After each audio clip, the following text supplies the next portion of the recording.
I love food. I also love the topic of nutrition. However, I realise it can be a complete minefield with experts of various opinions on various ends of the spectrum. Myself, I'm not an expert. I am just a passionate consumer of nutrition. So today I have a selection of foods that have undeniable health benefits and are easy to incorporate into a diet for an athlete.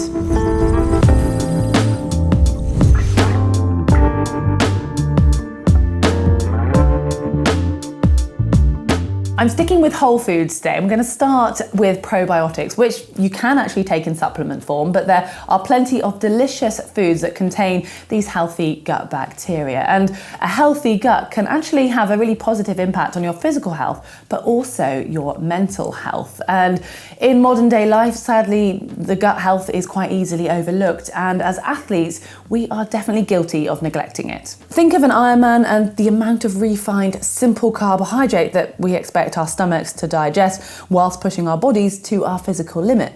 It's no wonder that GI issues are rather common among triathletes. You've got plenty of foods to choose from, but a few of my favourites are sourdough, kombucha, I absolutely love, and then you've got sauerkraut, kimchi as well. I would maybe suggest not having them all together. And these are only going to make small changes, but it's a good idea to start looking at your food choices overall as their effect on your gut health as well as their nutritional value. And these small changes will start to add up and make a difference. I personally don't know anyone who doesn't enjoy avocado on toast. Hands up, yes, I am a millennial, but I'm very glad that I get to experience avocado on my toast as opposed to the colour of my bathroom as per the 1980s. Well, beyond its popularity on cafe menus and brunches across the world, avocado does have an incredible amount of health benefits. And this rather insignificant looking pear-shaped fruit has such a long list that I'd be here all day if I went through everything, but the few that jumped out to me are: it's high in antioxidants, helps us to digest fat-soluble vitamins, helps balance our cholesterol levels, it's high in fibre, it has plenty of healthy monounsaturated fatty acids, and it's high in potassium. And don't worry, if you're not a millennial and you haven't yet enjoyed the avocado, it's not too late, and you don't need to limit it to toast. It's wonderful in mayonnaise, in puddings, in smoothies, and even in salads.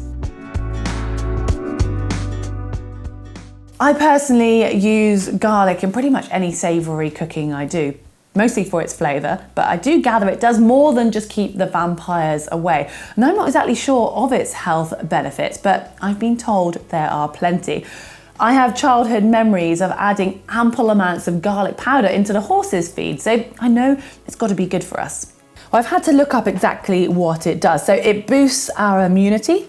It's an anti-inflammatory, which is really vital as athletes, and it improves cardiovascular health as well as helping to reduce blood pressure. So considering it's so easy to add to our food, it seems a no-brainer.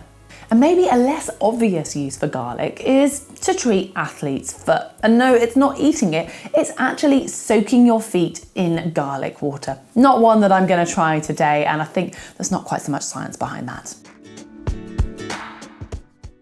Oily fish includes the likes of salmon, trout, sardines, mackerel, pilchards, anchovies, and a few more. And I expect you've heard that they are good for you, and you might have noticed some campaigns around heart health. Well, it's actually the omega-3 fats that are found in these that are doing the work here. They are essential for a healthy heart and for your blood circulation.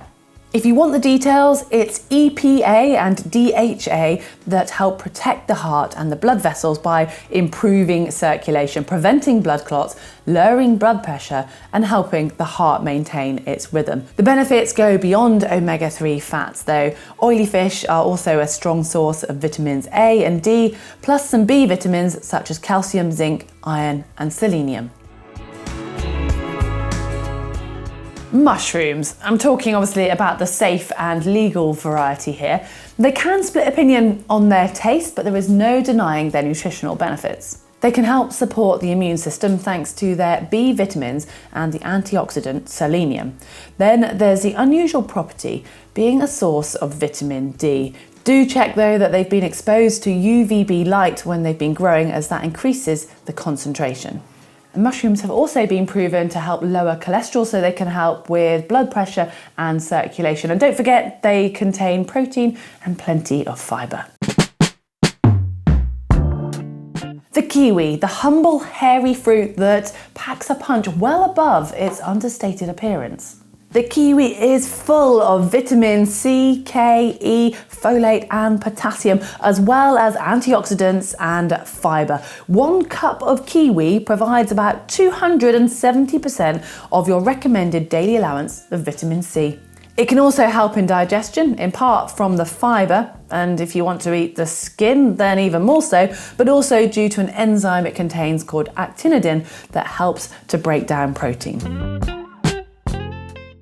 Back to antioxidants again. They are a great antidote to inflammation, something which as athletes we experience quite a lot due to the amount of stress that we put on our bodies. And some of the plant compounds found in berries can also help as an anti-diabetic effect.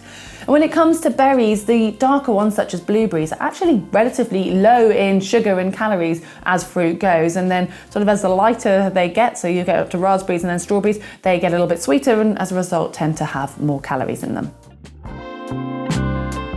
Spices, and in particular I'm going to be focusing on turmeric and cinnamon. Now, turmeric is known for its bright orange colour and its staining properties if you're not careful, but it actually works as a digestive aid and in the past has been used as a wound healer. But unsurprisingly, it's its anti-inflammatory properties that as athletes we can benefit from the most. Cinnamon is high in antioxidants and can have a positive effect on our blood glucose levels. Sprinkle it on your porridge and you'll find that your food naturally tastes sweeter. So it also acts to reduce your sugar intake in certain instances. I've just realised that this list feels like it's focused around breakfast, and as I've been writing it, I've actually been thinking of various breakfast recipes that I love. You've got avocado on sourdough toast, obviously the most obvious of all of them. You've got porridge, which you could have with berries and cinnamon.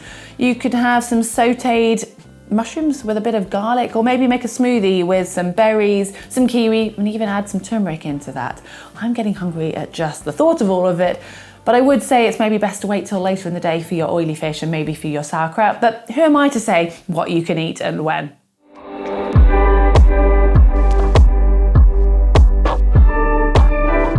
Before you leap to the comment section and start telling me all of the foods that I have actually left out of this video, please go and check out our previous Superfoods vid where I included the likes of whole grains, cherries, dark chocolate, plus 8 other health-packed options. And I know there are still so many foods out there that are really good for us, and I am an advocate of having a balanced and a varied diet with plenty of fresh fruit and veg.